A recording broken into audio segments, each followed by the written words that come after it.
Hello, this is Shodan 1138. Today we're going to take a look at Robot Odyssey for the Apple. I used to play this game for years and years and years long ago. This is an incredibly difficult game, or at least it becomes an incredibly difficult game. I'm just going to go ahead and dive in here.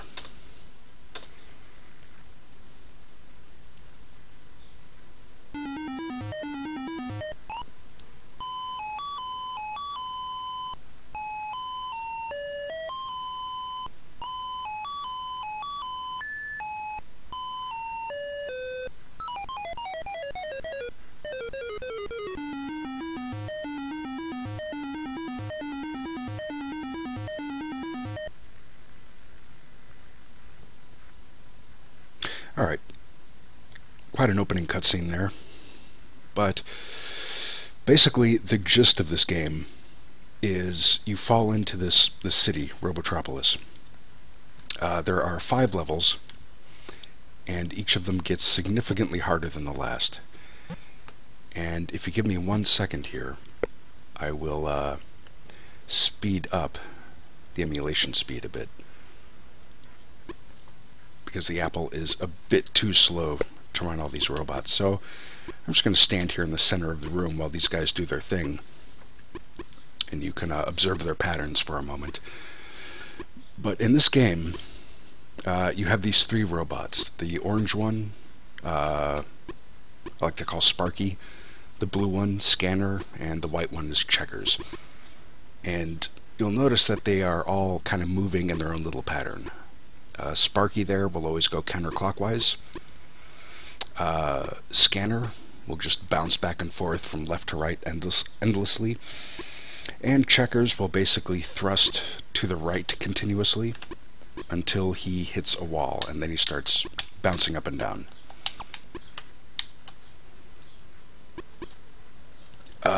So my character here, I'm in character mode. I can hit the R button, turn into a remote control, and you hit the joystick button and everything stops. I hit S and I become a soldering iron, and that purpose will become clear in a moment. So the basic gist of this game is you can walk inside of the robots and you can see all their circuitry here. All the robots are pre-wired to solve all the puzzles in the first level. This is basically just this is about as close as the game gets to a tutorial level. And if you hit the question mark button, you get some hints. It says, observe how the robots move. Each one is pre-wired to help you. They go where humans dare not tread. The key to success lies within, which obviously means one of these robots contains a key. Black crystals foil Empire bots. And this game, I should mention, is full of puns like that. Chip 1 is count to N, chip 2 is wall hugger. And I'll show you real quick that Sparky over here is wired with chip number 2, the wall hugger chip.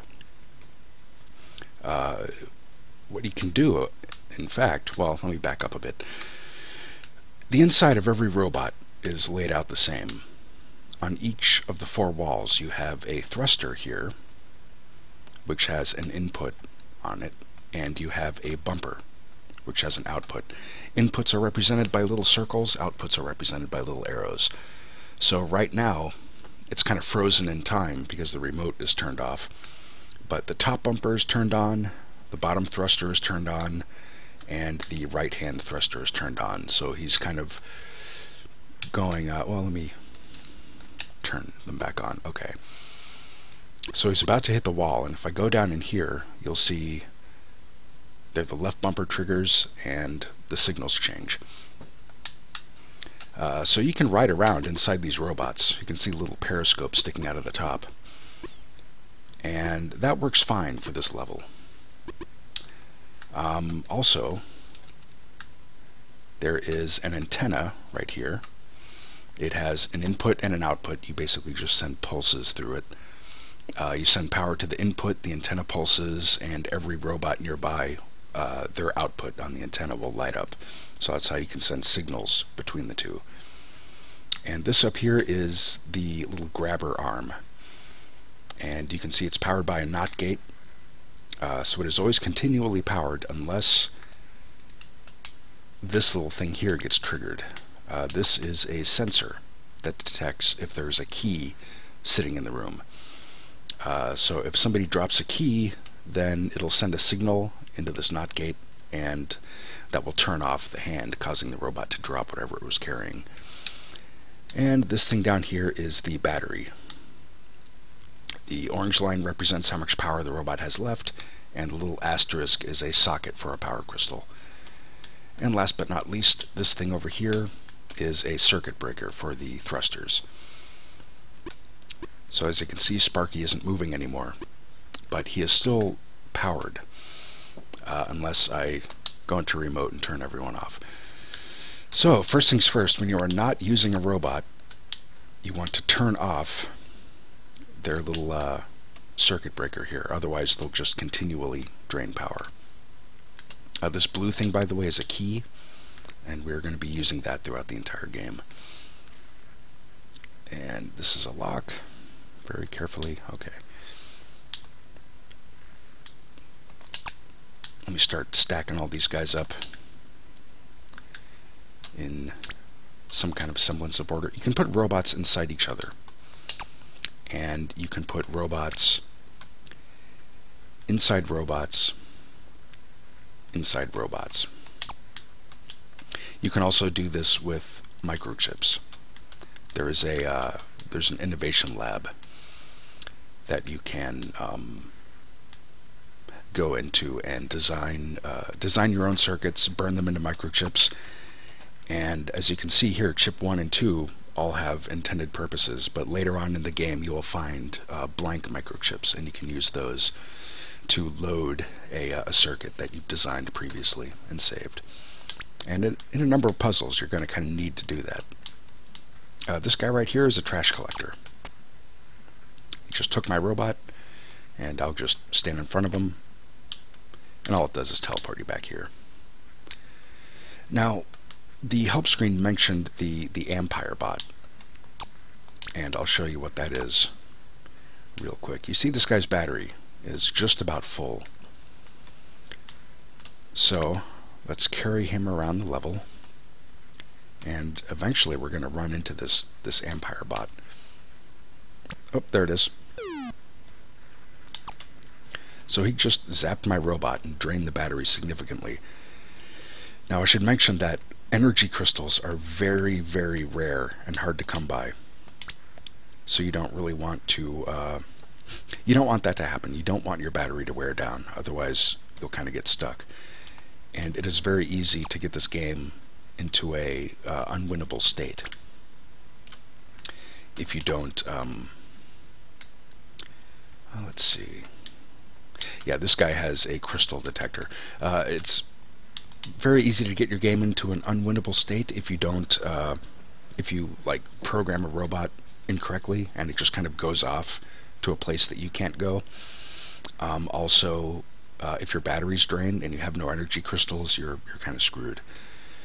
Another way that you can get this game into an unwinnable state is to forget something from a previous level. And what I'm going to do in this video is I'm going to walk all the way through this first level, picking up all kinds of things that we probably don't need right now. They will seem to have no use whatsoever, but they're definitely going to come in handy in later levels. Now, this robot is wired so that his antenna will start beeping if we detect a crystal. And what we're looking for is a black crystal. And you'll notice that the background is black. And I can tell you from past experience that the crystal is going to be somewhere in a maze, somewhere where you can't actually see it.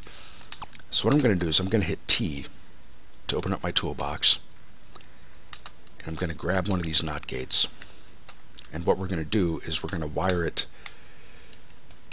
up here to the little grabby arm. So basically, whenever this robot bumps into something, it'll just immediately grab onto it. And actually, I should describe the toolbox. The toolbox has all of your logic gates. that you can use, and you have a limited number of them. You have 29 gates. You have a NOT gate. That's exclusive OR, or an XOR. That's an OR gate. That's an AND gate. Red indicates that power is flowing. White indicates that there is no power. These flip-flops, they basically hold a state. So if we send power... Oh, no, not that one. So if we send power here into the... And actually, I'll just turn on the remote real quick. So if we send power to this input, the output swaps. And it'll stay that way, even when it's no longer being supplied by power. It's basically, I guess you could say it's like 1 bit of memory. And this comes in quite handy for a number of puzzles. So let me put all these back. Not that I really need to worry about it too much, because I'm only going through level 1, and we don't really need to rewire robots all that much. Except for this guy, to make him grab the crystal when we run into it. So, make sure power is running, and let's go into the maze. Oops. This guy, put him inside. These robots become very, very cluttered as you go through the game, because you're just picking up so much stuff. So basically we're just going to wander around in here until the antenna goes off. And as far as I know, the crystal is always in a random location. Last time I played, it was in this room. Oh, yep, it's in here somewhere. So let's just kind of sweep around here.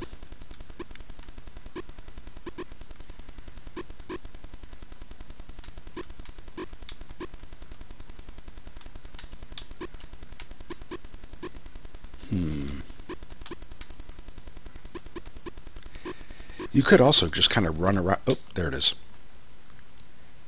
You can see it there on that little, in the little R there. Okay, so now that we're holding on to this black crystal, and I can turn off the remote. If I turn off the remote, even though this thing is powered by a NOT gate, it's still sending out a signal to the input of the hand. So he's just gonna keep holding onto that crystal. Now there are 2 other things inside this maze that we need to pick up, and I think this maze is really kind of weird. Okay, there's chip number 1. That is the count to end chip. Oops. Now I think if I'm holding a chip, nope.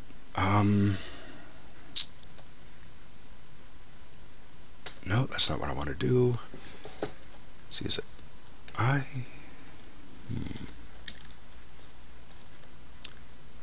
C? H? It's one of these keys. No, that's the toolbox.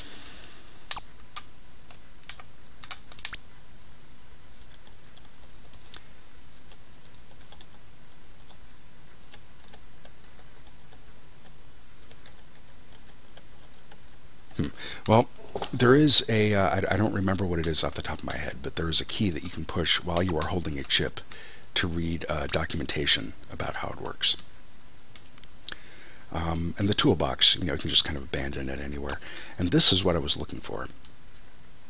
This thing right here, this number 5, is there's nothing that looks like this on this level, but basically, if an item that looks like that is in the room, this little detector will send out a signal. So it's pretty useful to have. This actually comes in handy in the next level. Alright, so I got that, we got the chip. Now there are a few other things that we need to get, and as long as I'm here, let me go ahead and make this guy drop the crystal. if you take a component outside of a robot... Oh, I completely forgot to do that. Okay. Well, the Ampere bot just came up and it drained itself on the black crystal. And now it's pretty much out of commission for forever, basically. It's not going to bother us anymore. So let me pick up this crystal and I'll put it somewhere where it won't get lost. Let me move over a little bit. Okay. I don't think we need it anymore. But, you know, it's just kind of... I tend to carry everything around with me. Now, here are the... Oh, this isn't going to... Hang on. Okay. Now here's where the puzzles actually start. You see this little dude going back and forth. If I try to run down and grab the crystal, he'll just grab me and bring me back up top. There are different types of sentries in the game. That's what that guy is. All of the ones on the first level will let you ride around inside a robot. So I can do this. You see the crystal is way down there at the bottom of the screen, so it's pretty obvious that for this puzzle we want to use this guy with his wall hugger chip. And what he'll do is he'll just kind of circumnavigate around the level.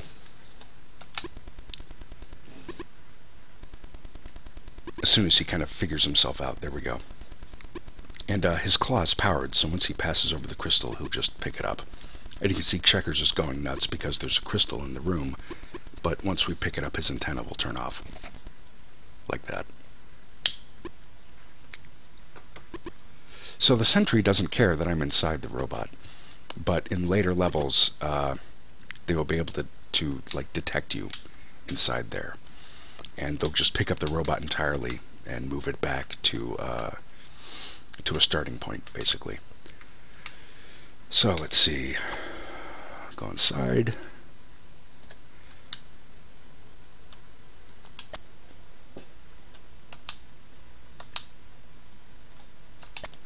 What I could do is I could have just dropped a key, but this was faster.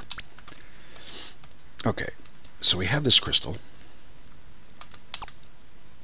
We can use that to recharge batteries, and I know that for the next puzzle we're going to want this guy, Scanner, because he basically just goes back and forth continuously.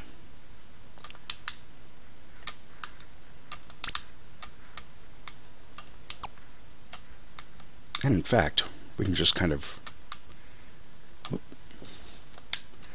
ride him over to the next puzzle. Well, it's not going to help us too much because the next puzzle is through this very tiny door which a robot cannot fit through unless we're carrying it. So let's try doing this without riding inside of it. As you can see, if a key is present in the room, he will drop whatever he's holding. Whoops. So let me turn him on, grab the key,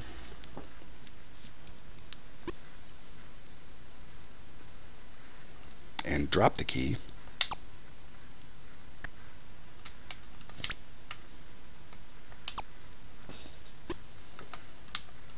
And wait for him to come back over here. There we go. Now we have a magnet, which will not serve any useful purpose until maybe a few levels later on.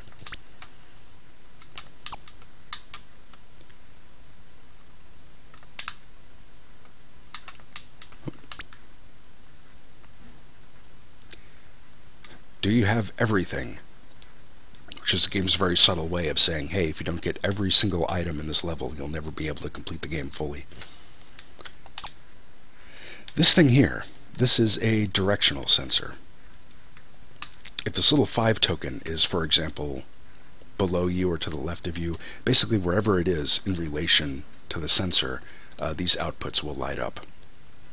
So what you can do is you can wire these into thrusters, and your robot will basically just kind of chase down an item, which comes in very handy. And you'd think it would be pretty straightforward, but very few of the puzzles in this game are that straightforward. Basically, since level 1 is the easiest level, since you don't have to actually rewire any of these things. But we are very nearly out of level 1. This is the last puzzle we have to do. And I really hope I didn't forget anything, but I'm pretty sure that I didn't. So let's just ride along through here. All we need to do is just thrust to the right and move up and down whenever we hit a wall.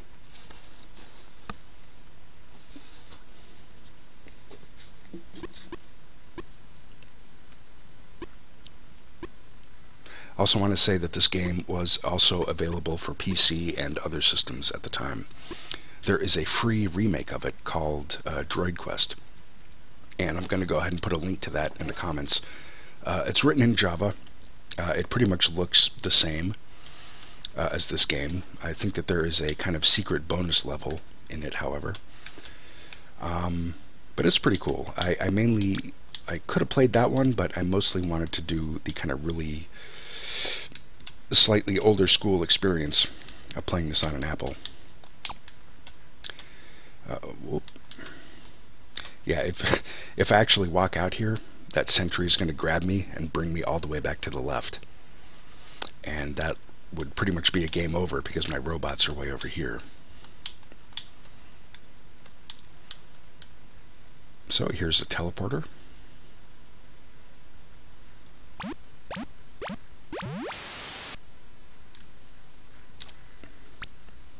And here we are in level 2.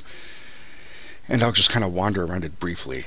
If I had question mark, it basically tells us we need to find a token to drop into the turnstile, ride the subway around, use the exit ticket to get out of here. Ships 3 and 4 are blank.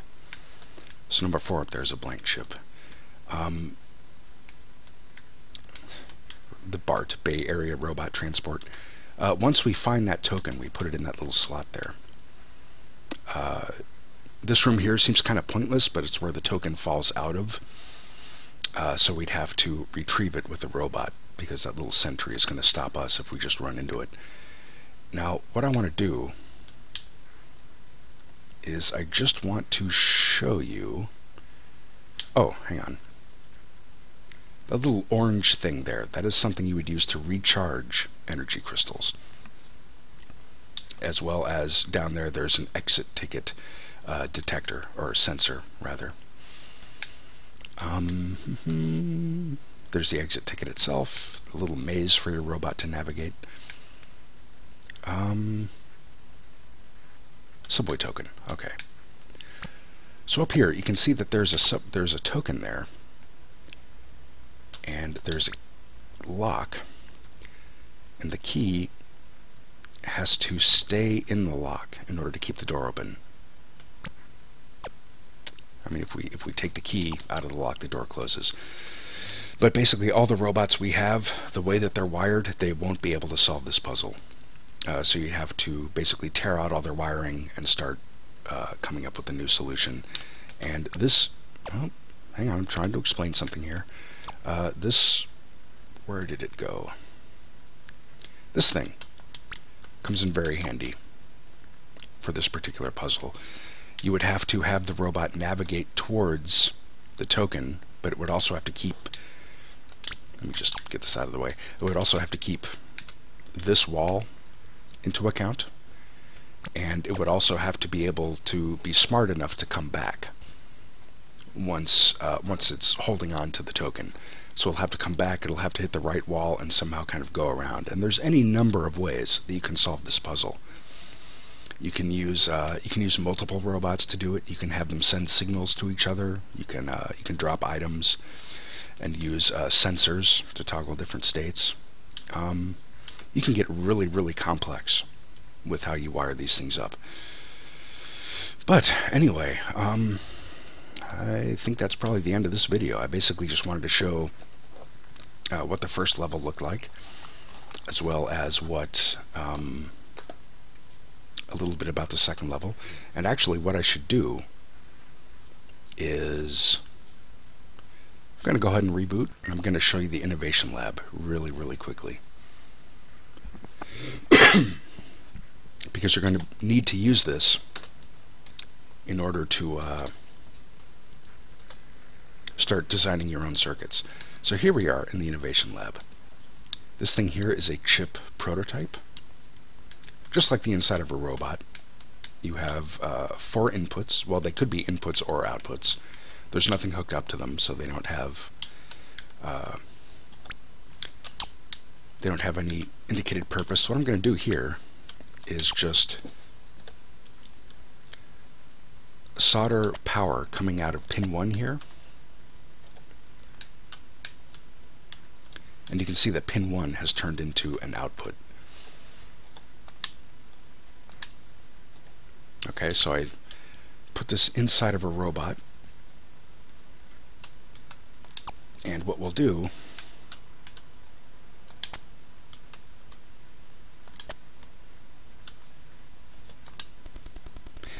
see, now his antenna is going off, and inside every other robot you can see that their antenna output is lit up because that first robot is talking to him. Now let me go ahead and show you what you can do with this.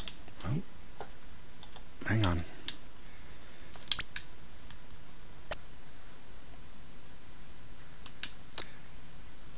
You put this in here and you take one of these chips. Now this chip is a copy of this chip, and you can actually nest chips inside of each other. So I could do this.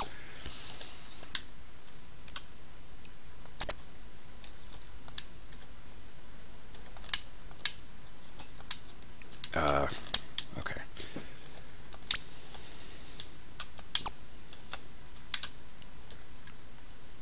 Let's see, pin 1.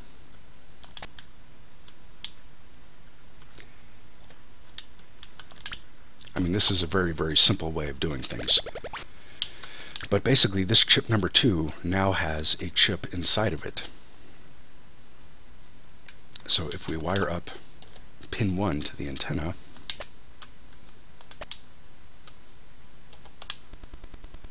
it still works.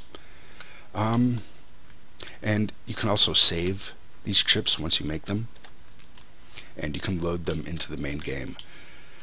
Let's see. These are basically just little primitives, little sensors you can use to play around with.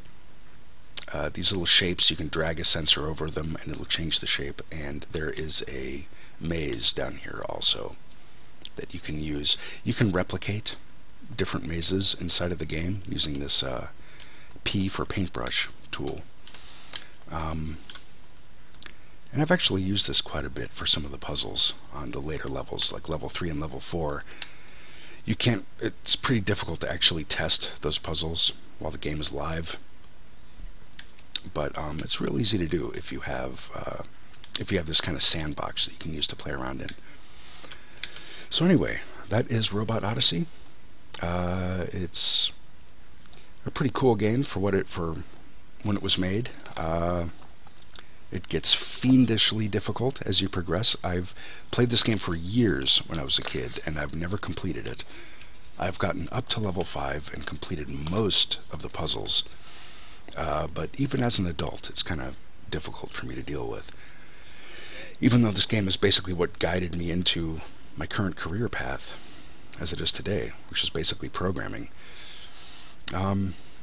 Anyway, so what I'm going to do is I'm going to close the video now. I'm going to also put a link to Droid Quest, which is the open source remake of this game, in the comments.